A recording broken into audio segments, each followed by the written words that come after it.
कुछ मईशत की बात करेंगे। मईशत का बुरा हाल है। डार और मिफ्ता के एक दूसरे पर इल्ज़ामात जारी हैं, जबकि डार जो है वो IMF से नाला हैं।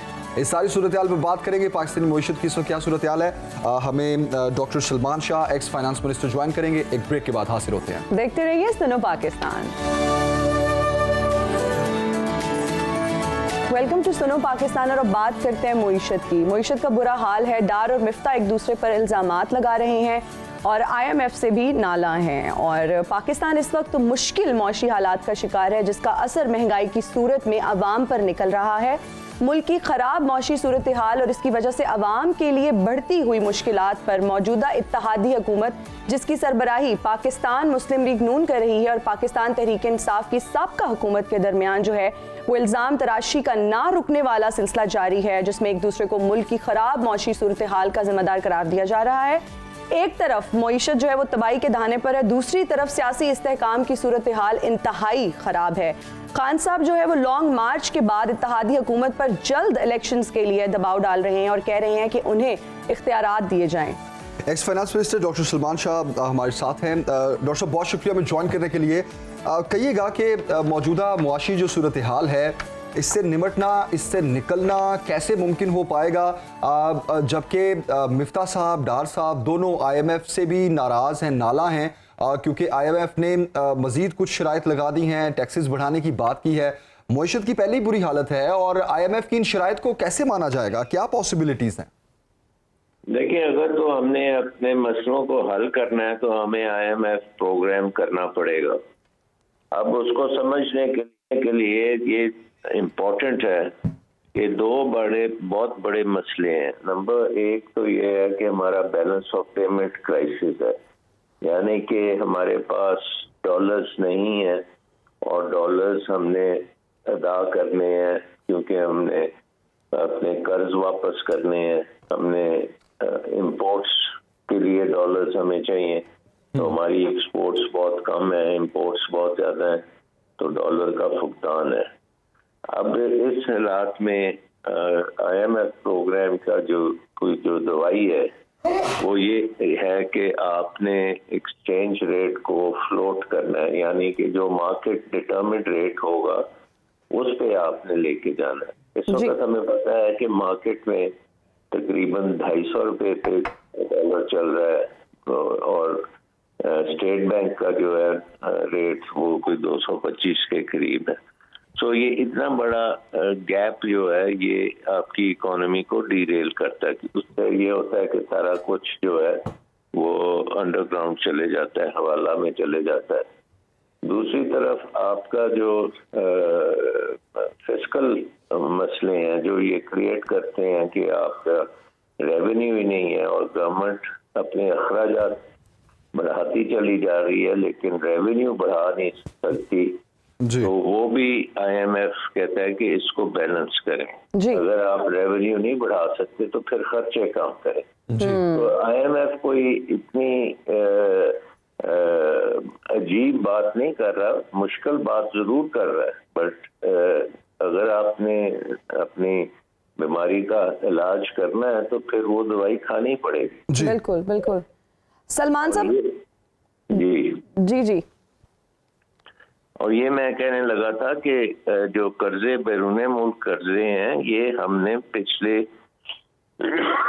10-12 साल में एकदम बहुत ज्यादा कर्जे लिए। और आपको पता होगा कि एक कानून है जिसका नाम है fiscal responsibility and debt limitation act, तो वो सबसे पहले 2013 में हमने वायलेट करना शुरू किया और उसके बाद फिर बस हर हुकूमत जो है वो उसको वायलेट करती गई और कर्जे एक्यूमुलेट करती गई। और अब वो कर्जे वापसी का जब वक्त आया है तो हमें बहुत मुश्किल होती जा रही है जी। अब इसका एक सलूशन तो IMF की बात हो चुकी है, दूसरा इसके साथ साथ और जो आपको करना है ये बैरून मुल्क आपने जो कर्जे लिए हुए हैं दोस्त ममालिक से उनको आपने रीशेड्यूल कराना है। फिर आपने बहुत से कर्जे लिए हुए हैं मल्टीलैटरल जो फाइनेंशियल इंस्टीट्यूशंस हैं जैसे वर्ल्ड बैंक है, IMF है, इनके साथ आपको वर्ल्ड बैंक और एशियन डेवलपमेंट बैंक वगैरह जो है इनसे आपको और कर्जे लेने पड़ेंगे ताकि पुराने कर्जे आप वापस कर सकें।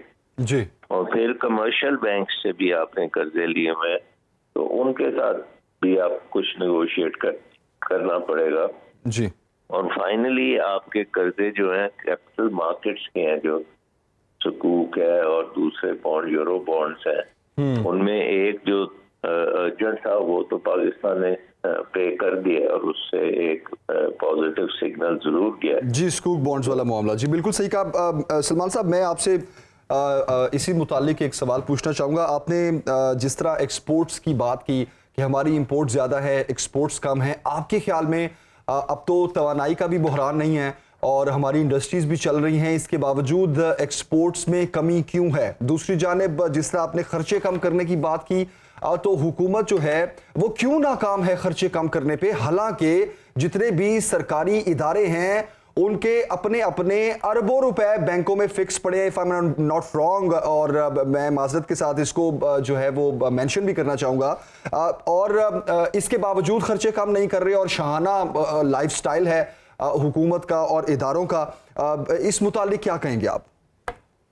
चलें खर्चों को पहले ले लेते हैं। खर्चे देखें, हमने 18th अमेंडमेंट के बाद हमने बहुत सी फराइज जो थे फेडरल गवर्नमेंट से प्रोविंशियल गवर्नमेंट्स को दिए, तो उसका नतीजा ये हुआ कि प्रोविंशियल गवर्नमेंट ने भी अपने खर्चे ज्यादा कर दिए और फेडरल गवर्नमेंट ने अपने खर्चे कम नहीं किए। और खर्चे जो हैं वो हम बढ़ाते चले जा रहे हैं, ब्यूरोक्रेसी को हम बढ़ाते चले जा रहे हैं, और जैसे जैसे ये ब्यूरोक्रेसी बढ़ती है उसके लिए हमें रेवेन्यूज जो है वो बढ़ाने की जरूरत होती है, तो रेवेन्यूज हम बढ़ा नहीं सकते। इवन दो हमने टैक्स रेट्स बहुत ऊंचे रखे हों, सेल्स टैक्स 17.5% तक अगर आप ले गए हैं तो इतने ऊंचे रेट्स तो कोई नहीं देगा ना, मतलब उसमें कुव्वत ही नहीं है देने की। सो आई थिंक इसमें आपको बड़ी सिस्टमेटिकली अपनी हुकूमत को छोटा करना पड़ेगा, अखराजात कम करने पड़ेंगे। डबल जो अदारे बने हुए हैं फेडरल गवर्नमेंट में भी प्रोविंशियल गवर्नमेंट में भी, तो वो एक जगह पे काम होना चाहिए, दो जगहों पे काम नहीं होना चाहिए। सो ये एक तो आपको क्योंकि ये मुश्किल बात है, क्योंकि बहुत से लोगों की जो है इस पे सियासत चलती है तो वो सियासत खराब होती है, तो इसलिए वो करना नहीं चाहते। दूसरी तरफ जो बिजली के बाद आपने एक्सपोर्ट्स की बात की, तो हमारा बिजली का निज़ाम जो है वो एक्सपोर्ट्स नहीं होने देता। हमारा बिजली का निज़ाम दुनिया का महंगा तरीन निज़ाम है, उसमें चोरी भी है, उसमें इनएफिशिएंसी भी है, उसमें करप्शन भी है। ये सारी चीजें मिलके दुनिया की तकरीबन सबसे महंगी बिजली हम बना रहे हैं, और उस रेट पे बिजली जब सनत को देते हैं तो वो पैदावार की कॉस्ट इतनी ज्यादा होती है कि वो इंटरनेशनल मार्केट्स में उसकी प्रोडक्ट जो है वो कंपेटिटिव नहीं रहती। जी। इसका मतलब ये है कि आपको बिजली के निज़ाम को ठीक करना पड़ेगा और उसमें से जितनी कोताहियां मैंने बताई हैं वो सारी खत्म करनी पड़ेंगी। और हमें बिजली, क्योंकि हम इंपोर्ट कर रहे हैं, ये जो इंपोर्टेड बिजली है ये इंपोर्टेड तेल से बनती है, इंपोर्टेड गैस से बनती है, इंपोर्टेड कोयले से बनती है। सो हमें इसको डोमेस्टिक करना पड़ेगा, हमें इसको हाइड्रो पे लाना पड़ेगा अब दोबारा से, क्योंकि हमेशा हमारी हाइड्रो पे होती थी, और साथ साथ हमें सोलर पे लाना पड़ेगा ताकि उसकी तेल खरीदने की जो महंगाई है उसको हम खत्म कर सकें। सो ये तो ये बिजली का निज़ाम हमें बिल्कुल ठीक करना पड़ेगा और इंटरनेशनली कम्पेटिटिव, और इसमें टाइम लगेगा। दूसरी बात जो हमें करनी पड़ेगी, हमें अपने यील्ड्स बढ़ानी पड़ेंगी। हमारी एग्रीकल्चर हो या हमारी मैन्युफैक्चरिंग हो, उसमें हमारी प्रोडक्टिविटी जो है, आउटपुट पर पर्सन जो है वो बहुत कम है जी। और जब तक हम अपने ये प्रोडक्टिविटी को बेहतर नहीं करते उस वक्त तक हम इंटरनेशनल मार्केट में कंपेटिटिव नहीं होते। मसलन अगर हमारी एग्रीकल्चर में भी दुनिया की सबसे कम यील्ड्स है और उसको हम अगर इंक्रीज करते हैं यील्ड्स को, एक तो पैदावार ज्यादा होगी और तो पूरी दुनिया में हम एक्सपोर्ट कर सकेंगे। इस वक्त हम एग्रीकल्चर इंपोर्ट कर रहे हैं। तो आई थिंक बहुत सी चीजें करने की जरूरत है। और ये कोताहियां जो हैं ये पिछले 40 साल से हम जब से ये बर्लिन की दीवार गिरी है, पूरी दुनिया ने अपनी रिफॉर्म्स की हैं, पाकिस्तान ने रिफॉर्म नहीं की, क्योंकि हम जंगें लड़ते रहे। पहले अफगानिस्तान में उनकी जंग हुई सोवियत यूनियन के खिलाफ, वो लड़ी, उसके बाद फिर वॉर ऑन टेरर हमने लड़ी, फिर हमारे मुल्क के अंदर इंतशार रहा। तो हमने रिफॉर्म्स, इकोनॉमिक रिफॉर्म्स नहीं की और अब कीमत अब हम अदा कर रहे हैं। बिल्कुल आप सही कह रहे हैं। सलमान साहब, आपको क्या लगता है कि मौजूदा मौशी हालात की जो जिम्मेदारी है वो सियासी अदम इस्तेहकाम है? बहुत बड़ा ये है, क्योंकि रजीम चेंज जब हुई तो उससे पहले हमारी जो पॉलिटिकल रिस्क था मार्केट्स में वो तकरीबन 4-5% था। अब जो हम प्रीमियम दे रहे हैं वो 100% के तक पहुंच चुका है और हमारे बॉन्ड्स जो हैं वो बहुत हेविली डिस्काउंट हो रहे हैं, जिसकी वजह से हम नए बॉन्ड्स नहीं इशू कर सकते। तो ये एक IMF ने भी अपनी रिपोर्ट में लिखा है कि आपकी पॉलिटिकल जो है कशमकश ये बहुत खतरनाक है और इन्वेस्टर्स के लिए ये काबिल कबूल नहीं है।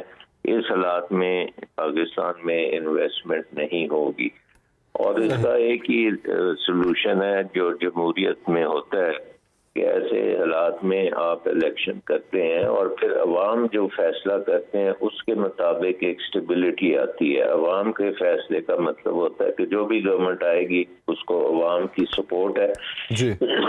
और इसलिए वो काम ऐसे कर सकती है जो कि मुल्क के मफाद में हो और अवाम भी उसको बैकिंग दे। अगर अवाम की सपोर्ट नहीं होगी तो हुकूमत जो है वो मुश्किल फैसले नहीं कर सकती और वो सही डायरेक्शन में नहीं जाती। सही। अब सलमान साहब, आपको क्या लगता है कि अभी जो मौजूदा गवर्नमेंट है, आपने जिस तरह रजीम चेंज का जिक्र किया, तो मौजूदा जो इस वक्त जो गवर्नमेंट है ये तो बड़ी एक्सपीरियंस्ड गवर्नमेंट है। 3 दफ़ा जो है वो इस पार्टी के जो सरबरा हैं वो वज़ीर आज़म रहे हैं और मिफ्ता साहब हो या डार साहब हो, इससे पहले भी मईशत संभालते रहे हैं। आपके ख्याल में अब जब इलेक्शन से पहले बहुत ज़्यादा परफॉर्म करने की ज़रूरत है, उसी टाइम पे जो है वो ये परफॉर्म नहीं कर पा रहे, अच्छे और बड़े फैसले नहीं ले पा रहे, मईशत नहीं संभाल पा रहे, तो इसकी रीज़न क्या लगती है आपको? देखिए, मेरा ख्याल है कि कैपेसिटी नहीं है इनकी इस तरह के काम करने की, क्योंकि हमने देखा कि ये अगर पिछले मैं 40-50 साल का तजिया करूं तो सबसे ज्यादा हुकूमत तो PPP और PMLN ने की है। टोटल 27 साल इन्होंने हुकूमत में रहे हैं जी। और आज हमारा जो बिजली का निज़ाम है, यहाँ आज हमारे जो कर्जे हैं ये इन्हीं हुकूमतों ने बढ़ाए हैं जो उस वक्त की थी। और आपको पता है कि IPPs का निज़ाम जो है जी 90 की दिहाई में बनना शुरू हुआ, फिर ये 2014 के बाद चीन के साथ जो हमने कोयले के प्लांट्स लगाए हैं जो बड़ी मुश्किल में अब हम आ गए हैं उसकी वजह से, तो ये तो पहले कर चुके हैं ना। तो एक्सपीरियंस जो है वो गलत एक्सपीरियंस है, सही एक्सपीरियंस नहीं है, कोई रिफॉर्म का एक्सपीरियंस नहीं है। सही। तो आई थिंक एक रेपुटेशन है कि हाँ ये बड़े एक्सपीरियंस है, लेकिन उसके नीचे जब तजिया करते हैं तो पता लगता है कि ज़्यादातर जो मुश्किल इकोनॉमिक इश्यूज हैं वो उसी वक्त उन्होंने जन्म लिया था जब इनकी हुकूमतें थी। सही जी। सलमान शाह साहब, बहुत शुक्रिया हमें ज्वाइन करने के लिए। थैंक यू वेरी मच आपके लिए। और जिस तरह नाज़रीन हमने पाकिस्तान की इस वक्त मईशत के हवाले से बात की और सलमान शाह साहब जो हैं वो इस पर तज्जिया भी कर रहे थे। ये सूरत हाल अगर ये कहा जाए कि बड़ी गंभीर सूरत हाल है तो गलत नहीं होगा। कुछ दिन पहले कहा जा रहा था कि हम 80% डिफ़ॉल्ट के करीब हैं और उसके बाद स्कूप बॉन्ड्स की जो खबर सामने आई उसके बाद थोड़ी सुख की सांस आई। लेकिन जनाब बात वही है कि रिफॉर्म्स की ज़रूरत है और ये सियासत के इस खेल में और खींचातानी के इस खेल में नुकसान अवाम का हो रहा है और अवाम को सोचने वाली जो हुकूमत है, अल्लाह करे कि वो जल्द से जल्द इक़्तिदार में आए और पाकिस्तान की मईशत भी संभाले।